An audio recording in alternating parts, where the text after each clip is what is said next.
Good afternoon. My name is Felipe. Welcome to my channel Tourism in Brazil. I'd like to invite you to subscribe, follow me on Twitter, Instagram, Facebook. Don't forget, start the notifications, leave a like, share this video with your friends. Thank you very much. Be pleased to leave a commentary. Make your question. Let us start.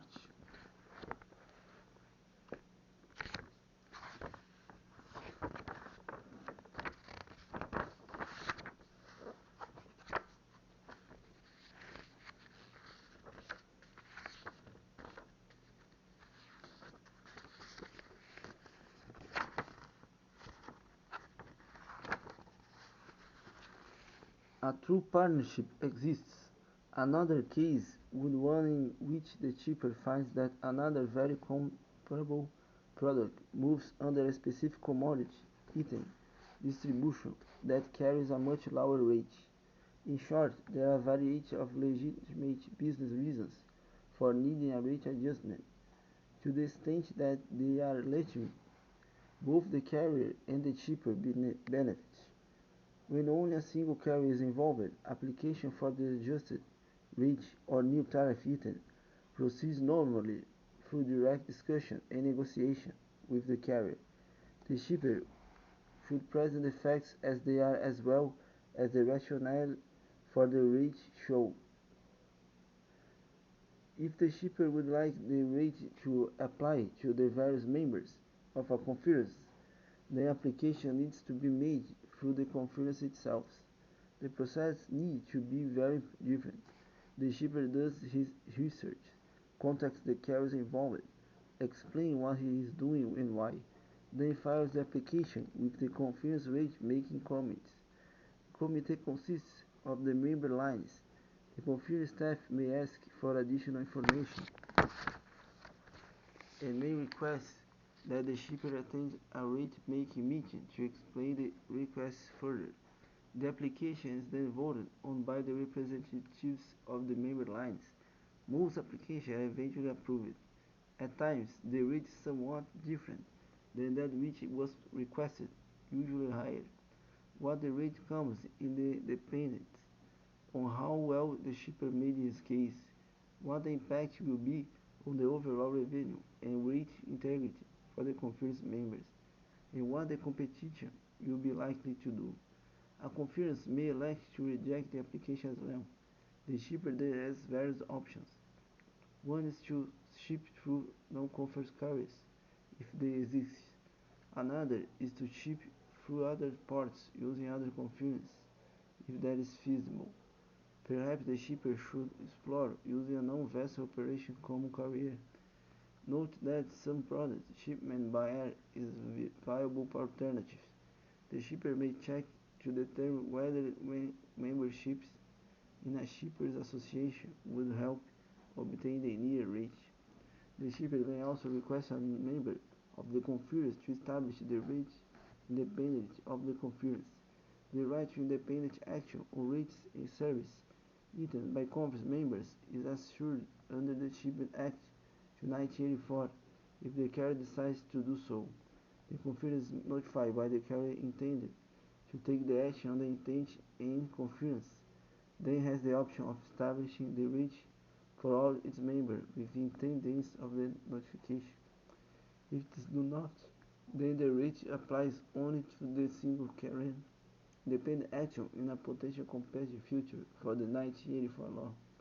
When many independent filings are made by conference members, this is also evidence of the conference's overall weakness in terms of maintaining rate stability. Signs about that carriers are finding it difficult to stick with rate increases.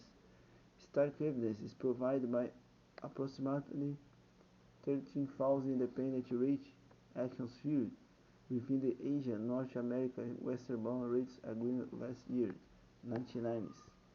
Service contracts. Shippers or shipper association can sign in service contracts with carriers or conference. This must be true and bona fide contracts and unambiguous commit the parties for a state period of time and volume of traffic and that provide real remedies or penalties for breach by either party. The essential terms of service contracts must be published by the conference or carried and filled with FMC, although confidential information, if that is possible, is not published.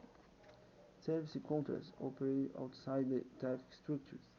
The terms are negotiated between the parties, just in any commercial contract.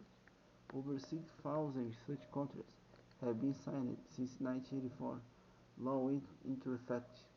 The law does require that the contract be a real contract and not simply a means of circumventing the published tariff. Thus, there must be a state duration, a state minimum volume, a state rate, a state list of covered commodities, and the state citation and remedies for breach of contract. Whereas the law requires that within a given period, the same terms must be available to all similarly situated shippers. As a practical matter, shippers are rarely similarly situated.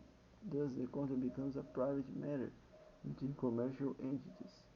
Under the current U.S. law, a conference may elect not to enter into service contracts. The right of independent action on service contracts by conference members is not a provision of the new law. Therefore, a conference may forbid its member lines from signing such agreements independently, or it can set requirements for service contracts into which members may enter. In one conference agreement, for example, is a requirement that service contracts be between 6 and 12 months in length, but each carrier within the conference can create its own contract. To be more specific, a service contract consists of a commitment by the shipper to the conference or carrier of a minimum volume of cargo, usually expressed in TEU, 20 feet container equivalent units, with rate levels indicated as intermodal point-to-point or port-to-port. The contract is always for a specific period of time. The carrier conference must guarantee regular service, perhaps a particular port rotation and specialized equipment. There are also clauses for damages. In case the ship does not live up to commitment, the shipper's problem may be loss of overseas sales, a common problem during times of recession. I'm going to stop here. Later we're going to continue. Share this video. Subscribe in the channel. Follow in Twitter, Facebook, Instagram. Thank you very much. Until next time.